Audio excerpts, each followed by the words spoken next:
Y ahora con ustedes su segmento Aquí entre nos, un mensaje al estilo de conversación para que ministre su corazón.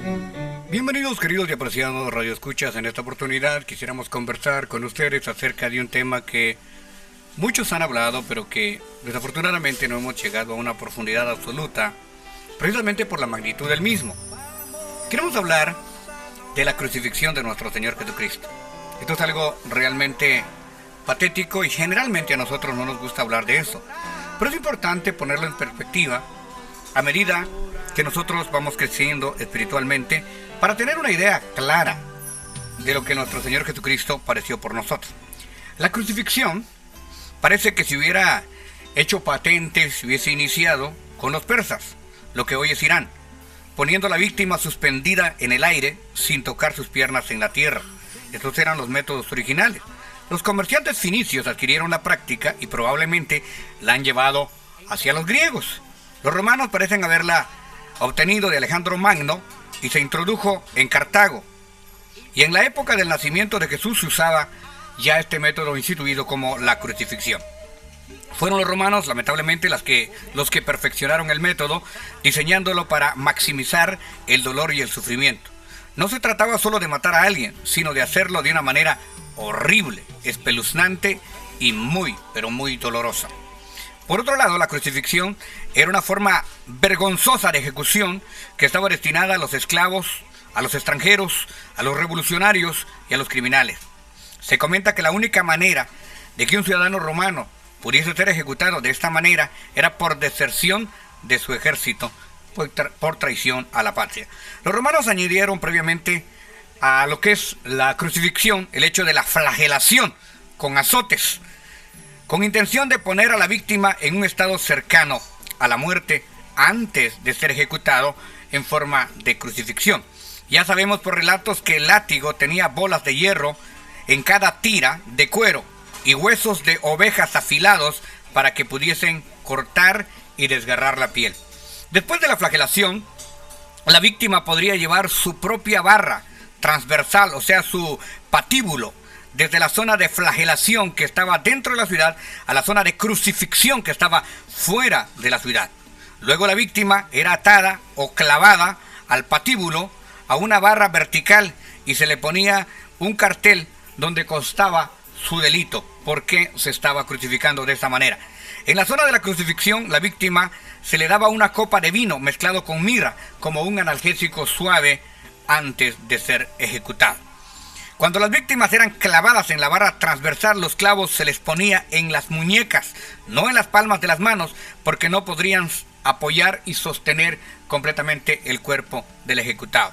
La víctima podría vivir desde unas pocas horas hasta varios días, dependiendo la severidad de la flagelación. La muerte básicamente se produciría por asfixia y agotamiento. Y si a nadie podía reclamar el cuerpo, entonces quedaba clavado en la cruz y era comido por los depravadores. Mire qué tremendo, hasta qué punto puede llegar el odio, la hazaña del ser humano con otro ser humano. Bueno, la salud de nuestro Señor Jesucristo empieza un deterioro caótico, paulatino y progresivo desde la noche anterior a su crucifixión. Partimos de donde Jesús se mantuvo en numerosos viajes en su corto lapso de tiempo sobre la tierra, por lo que consideramos que era un hombre fuerte, que viajaba, que caminaba mucho. Entonces, la salud de él debió haber estado en un 99.9% bien. Así que Jesús mantuvo numerosos viajes a través de Palestina en el siglo I para impartir sus enseñanzas. Esto excluye que padeciese alguna enfermedad física o de importancia vital. Así que él era una persona fuerte y, por supuesto, tuvo esta fortaleza para soportar todo esto. Por lo tanto, es razonable suponer que Jesús gozaba de un buen estado de salud.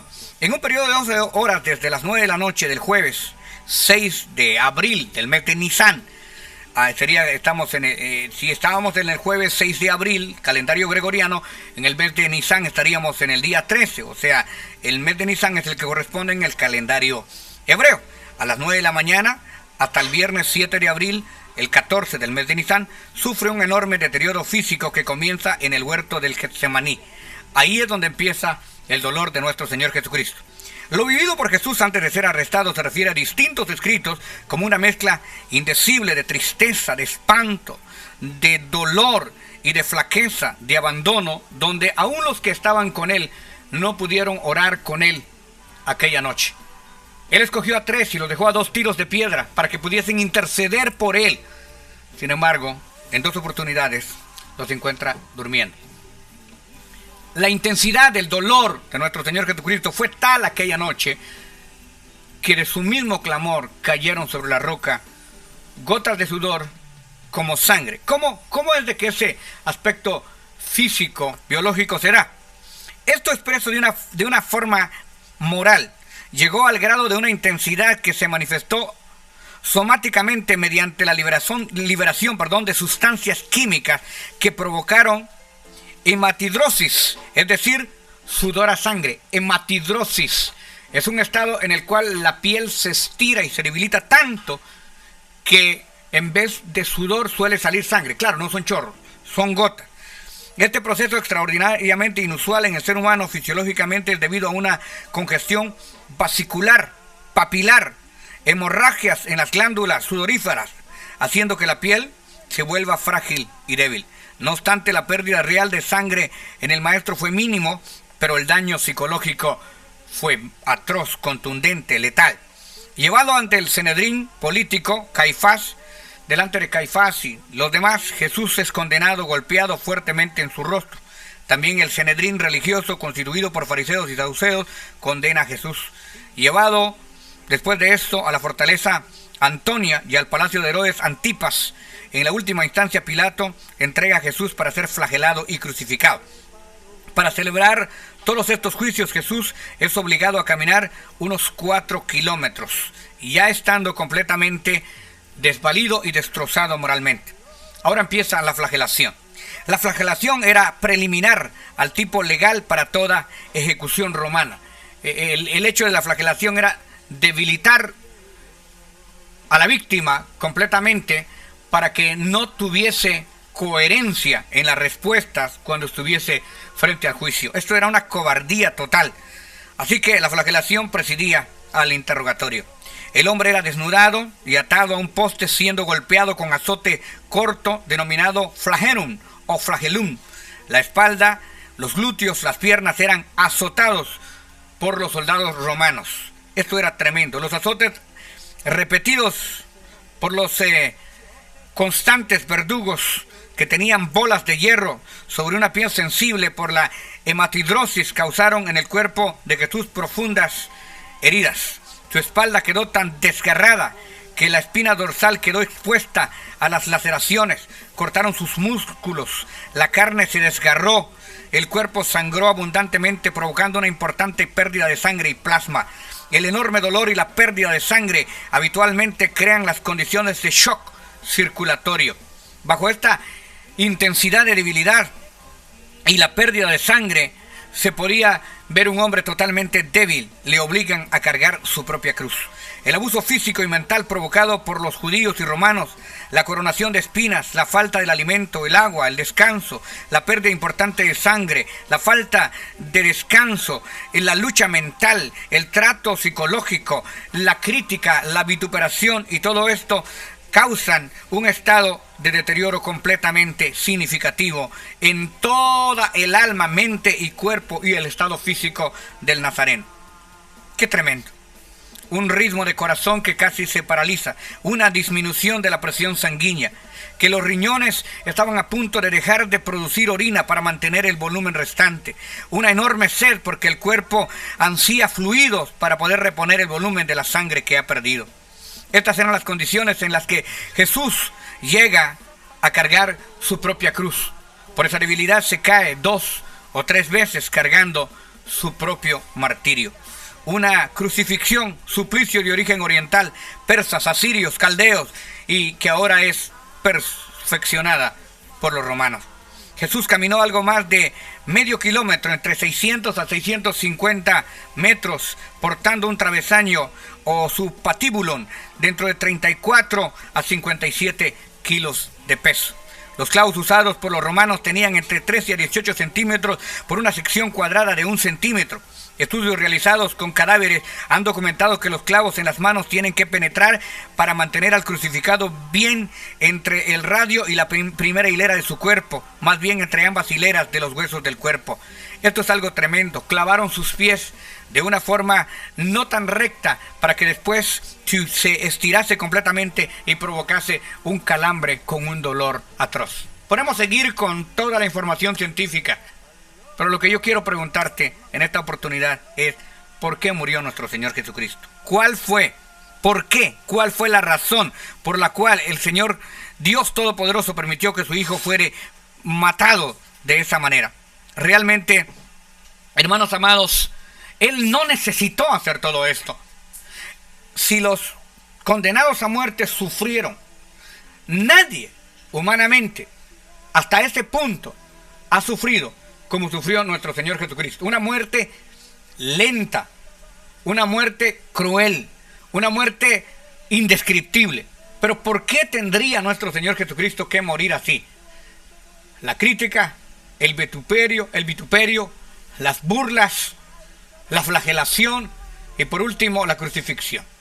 Si ustedes ven que se les daba un pequeño analgésico al final, un poquito de vino con mirra a nuestro Señor Jesucristo, ni esto. Le dieron a beber vinagre mezclado con hiel, que probándolo no quiso beberlo. ¿Por qué? Bueno, Primera de Pedro capítulo 3 y su verso número 18 nos dice que Jesucristo también padeció una sola vez por los pecados, el justo por los injustos, para llevarnos a Dios, siendo la verdad muerto en carne, pero vivificado en el Espíritu.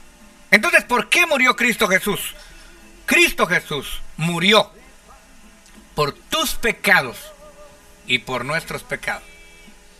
Jesucristo no murió para que nosotros fuéramos famosos, no murió para que fuéramos ricos, no murió para que nos creyéramos más que los demás, no murió para que nos juzgáramos los unos a los otros, no murió para que nos odiásemos los unos a los otros, no murió para que nos destruyésemos los unos a los otros, o para que creyésemos que tenemos el mejor ministerio que el otro, que somos mejores que otros. Nuestro Señor Jesucristo murió para darnos salvación y vida eterna. Nuestro Señor Jesucristo murió para perdonar, para pagar y para expiar todos nuestros pecados. Él tuvo la facultad de poder ir o no ir a la cruz. Cuando lo interroga Pilato, le dice: a mí dime la verdad, yo tengo facultad para condenarte o para dejarte libre. Jesucristo le responde: ninguna autoridad tendrías si de arriba no se te fuera dada. Es decir, Él voluntariamente.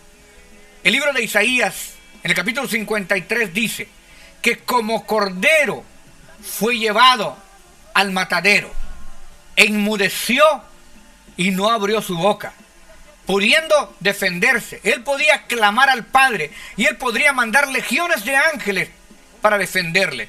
Él podía bajarse de la cruz y volver a subirse si Él así lo quería, pero no lo hizo. Y aún en medio de ese caos final, de esa agonía patente, todavía se toma el tiempo para salvar al último que cree en Él. El ladrón que le injuriaba le decía: si eres el Hijo de Dios, desciende de la cruz y sálvanos a nosotros. Jesucristo cayó ante el último insulto, del último instrumento que el diablo estaba utilizando para lacerarlo mentalmente. Sin embargo, el otro ladrón, el ladrón arrepentido, dice: Maestro, acuérdate de mí cuando vengas en tu reino.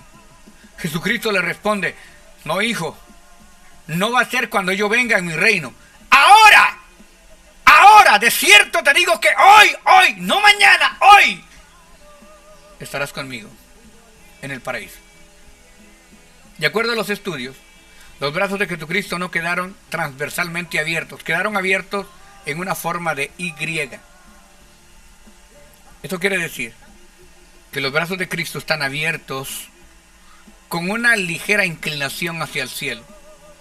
Están abiertos por la voluntad de Dios para agradar al que está en el cielo. todo lo que Jesucristo hizo desde que nació hasta el momento de su muerte, lo hizo para agradar al que está en el cielo. Y la voluntad del que está en el cielo es que nadie se pierda, sino que todos procedan al arrepentimiento.